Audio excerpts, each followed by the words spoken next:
ভোটের আগে গ্রেফতার দুই পাকিস্তানি, তবে এখানেই শেষ নয়। দুই পাকিস্তানির পাশাপাশি আরও একজনকে গ্রেফতার করে উত্তরপ্রদেশ এটিএস। জানা গিয়েছে এই তিন পাকিস্তানি নতুন করে ভারতের ওপরে একটি হামলার পরিকল্পনা ছিল। মানে যে তিনজনকে ধরা হয়েছে ভোটের আগে হয়তো তারা ভারতের গুরুত্বপূর্ণ এলাকায় হামলার পরিকল্পনা করছিল। তাদের নাম জানা গিয়েছে মোহাম্মদ আলতাফ ভাট, সৈয়দ গজনফর এবং নাসির আলী। তাদের সঙ্গে আর কার কার যোগ রয়েছে, ভিন দেশের থেকে তাদের কাছে কি কি নির্দেশ এসেছিল, এই সব কিছুই খতিয়ে দেখছে তদন্তকারী দলের আধিকারিকরা। জানা গিয়েছে মোহাম্মদ আলতাফ ভাট এবং সৈয়দ গজনফর দুজনই পাকিস্তানি নাগরিক। তারা কি পরিকল্পনা নিয়ে ভারতে এসেছিল সেটাই খতিয়ে দেখা হচ্ছে। একই সঙ্গে নাসির আলী জম্মু কাশ্মীরের শ্রীনগরের বাসিন্দা বলে জানা যাচ্ছে। কিন্তু এই গোটা বিষয়ে জম্মু কাশ্মীরের আর কেউ জড়িত কিনা খতিয়ে দেখা হচ্ছে।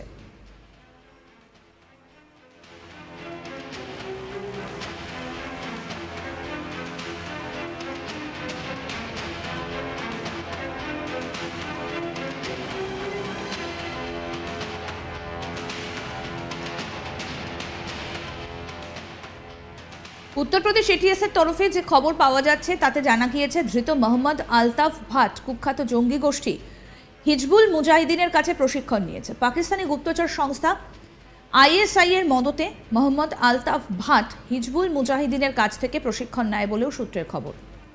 মোহাম্মদ আলতাফ ভাটের নেতৃত্বে সৈয়দ গজনফর এবং নাসির আলী ভারতে হামলার পরিকল্পনা করছিল।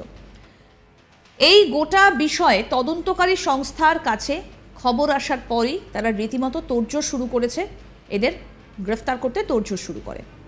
সূত্রের খবর, এটিএস আধিকারিকের কাছে গোপন সূত্রে খবর আসার পরই রীতিমতো তল্লাশি শুরু হয়। নেপাল সীমান্ত পেরিয়ে পাকিস্তানের নাগরিকরা ভারতে এসেছিল বলেও জানা যায়। এরপরে দুই পাকিস্তানি নাগরিক এবং কাশ্মীরের নাসির আলীর খোঁজে জোরদার হয় তল্লাশি। শেষ পর্যন্ত তিনজনকে পাকড়াও করে উত্তরপ্রদেশ এটিএস। এদের জিজ্ঞাসাবাদ করে আরও কোনো জঙ্গিদের খোঁজ পাওয়া যায় কিনা সেটাই এখন দেখার।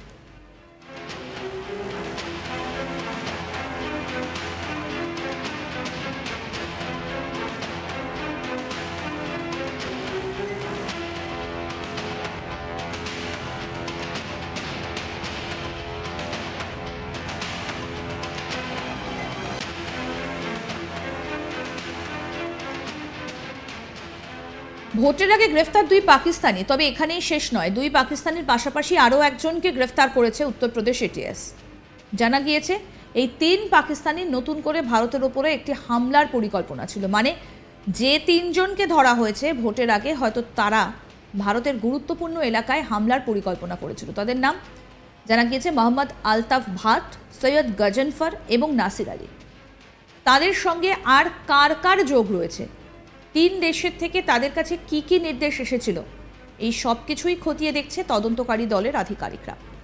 জানা গিয়েছে মোহাম্মদ আলতাফ ভাট এবং সৈয়দ গজনফর দুজনই পাকিস্তানি নাগরিক। তারা কি পরিকল্পনা নিয়ে ভারতে এসেছিল খতিয়ে দেখা হচ্ছে। একই সঙ্গে নাসির আলী জম্মু কাশ্মীরের শ্রীনগরের বাসিন্দা বলে জানা যাচ্ছে। কিন্তু এই গোটা বিষয়ে জম্মু কাশ্মীরের আর কেউ জড়িত কিনা খতিয়ে দেখা হচ্ছে।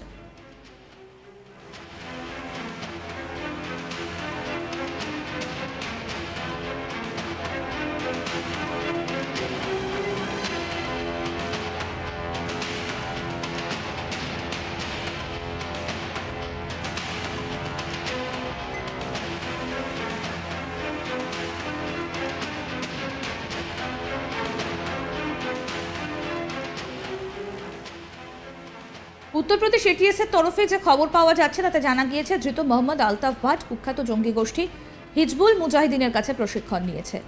পাকিস্তানি গুপ্তচর সংস্থা আইএসআই এর মদতে মোহাম্মদ আলতাফ ভাট হিজবুল মুজাহিদিনের কাছ থেকে প্রশিক্ষণ নেয় বলেও সূত্রের খবর।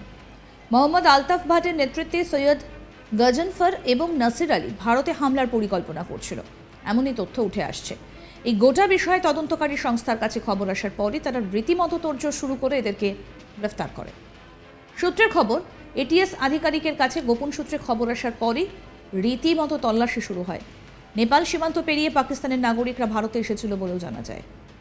এরপরেই দুই পাকিস্তানি নাগরিক এবং কাশ্মীরের নাসির আলীর খোঁজে জোরদার হয় তল্লাশি। শেষ পর্যন্ত তিনজনকে পাকড়াও করে উত্তরপ্রদেশ এটিএস। আরও আপডেট পেতে দেখতে থাকুন আজ তাক বাংলার ইউটিউব চ্যানেল, সাবস্ক্রাইব করুন।